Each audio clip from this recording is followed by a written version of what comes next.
friends, I am here to read you a story today.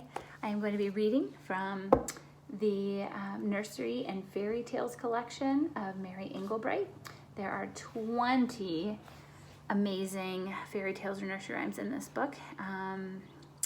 It's one of Maya's favorite. We read it a lot, and I am really excited to share some of them with you. So today I'm going to be reading Rapunzel, and it's really cool because there are so many stories in this book.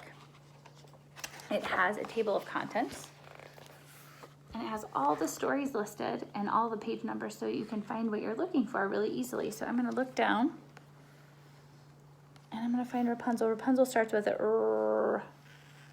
Oh, there's an R, Rapunzel. And it starts on page 153. I'm going to flip there really quickly.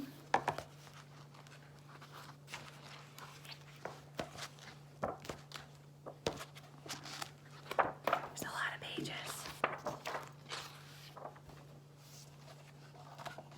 Almost there, friends.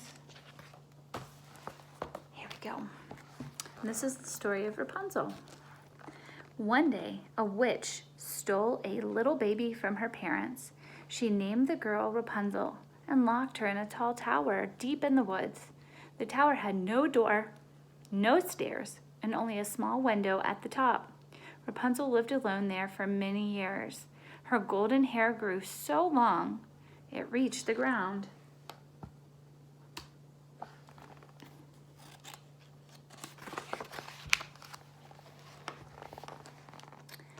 When the witch wanted to visit, she would stand below the window and shout, "Rapunzel, Rapunzel, let down your hair." Rapunzel would lower her long golden braid, and the witch would use it as a rope to climb the tower wall. One day, a king's son rode nearby when Rapunzel was singing to her only companions, the birds. Hearing Rapunzel's beautiful voice, he drew closer to the tower. He was just in time to see the witch arrive and hear her shout, "Rapunzel, Rapunzel, let down your hair." Hiding behind a tree, the prince saw the golden braid cascade down from the window for the witch to climb.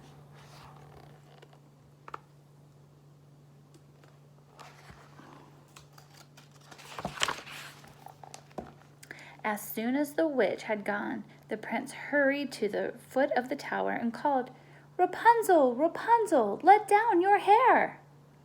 Rapunzel was surprised and delighted to see a young prince. She welcomed him happily. The prince returned every evening to visit, and as they talked and sang together, they fell in love. They planned to marry as soon as Rapunzel could escape from the tower. But one day, when Rapunzel was lost in dreams, she forgot herself and foolishly asked the witch, "Why do you climb so much slower than my prince?"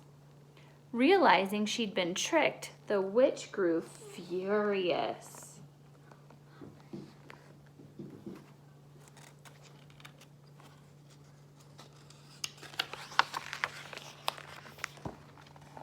She took out a big pair of scissors and lopped off Rapunzel's long braid with one mighty snip. Then she took Rapunzel to a faraway wilderness and left her there all alone. That evening, the witch returned to the tower. Sorry, friends. When the prince called, "Rapunzel, Rapunzel, let down your hair," the braid came tumbling down as usual.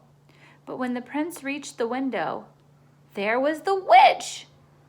"Your sweet songbird has left the nest," she screeched. "You'll never see her again." And she pushed the prince out of the tower, and he fell into a patch of briars that scratched out his eyes. Oh my.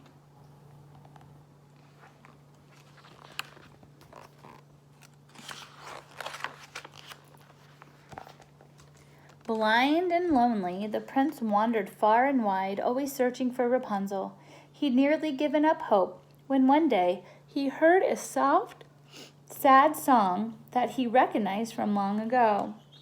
Running toward the sound, he cried out, "Rapunzel!" Rapunzel fell against him, crying tears of happiness. And what happened then was truly magical. When her tears fell into his eyes, he found he could see again. What he saw was his one true love. Soon, Rapunzel and her prince were married. Her hair once again grew long, and her joyous song filled their castle like sunshine.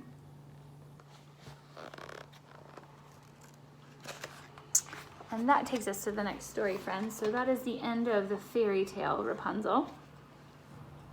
Did you notice some differences in the Disney version of Rapunzel? It's a lot different, isn't it?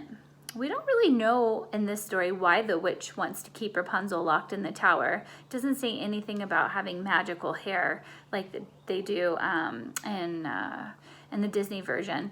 But there's also the difference of the prince climbing up and them falling in love there. That's not the case with the show that you watch or the movie that you've watched. So there is going to be some differences in a lot of these fairy tales that you'll see. Other ones that you've read, there are different adaptations and versions that other authors have written.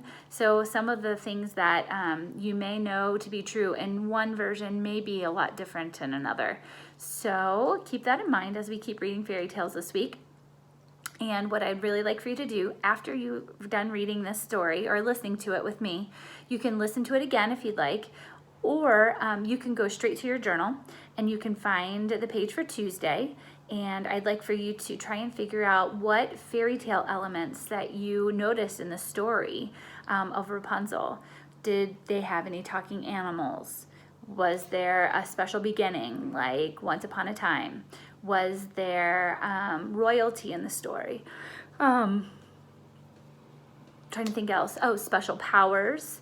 Was there any magic in the story? What else? Oh, special endings. Good versus evil. So see what you can find as you listen to it one more time. What storytelling elements do you hear? And go ahead and write them in your journal, or you can, instead of writing them, you can draw too. Have fun, and I'll see you soon. Bye, friends.